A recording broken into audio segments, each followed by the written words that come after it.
Hapa we are putting up a sample for you brick making using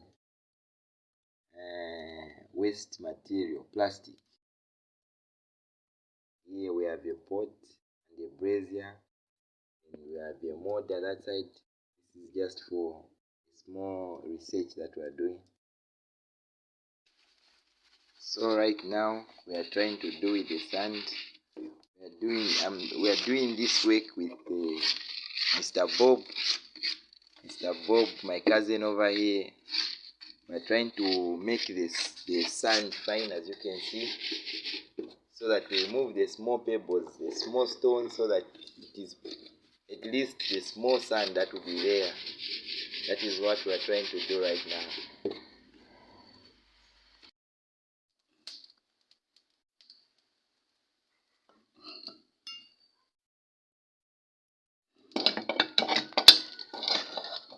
Now adding the thing on our mortar so that we can wait and see the outcome of this experiment.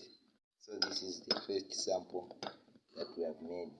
So we want to see what kind of block we are going to have in this solution.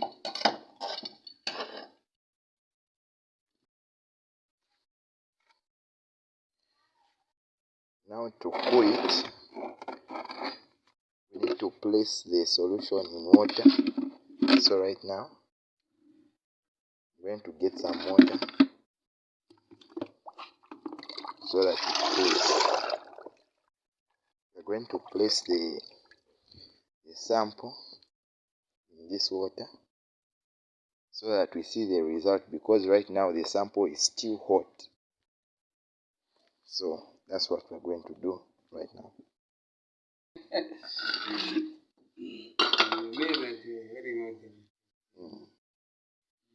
Now we have it in water. It's cooling.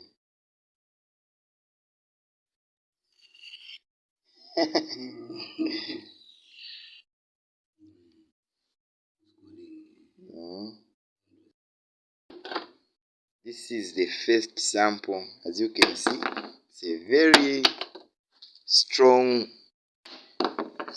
block. So this is what we have. Very strong block.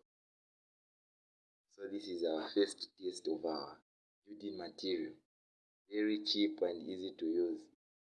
So we are going to even try out more experiment so that we know how to make it. As you can see, Mr. Bob is testing it. Very hard, harder than a concrete block. You see? Now we have our first sample. That's a block. It's a solid block. It's even still hot. But that's the sample. Made out of plastic. It's a plastic block. Yes. So I think this type of material has some advantages. Later on we are going to get some cement and try to see if the material can bond together. So this is a make and use material. You don't need to wait for concrete for 21 days for it to cure. So this one is just make there and use right there. So I think that's the one advantage, and it's strong. Can't easily break. Just like a strong brick. And another advantage, it's light. Now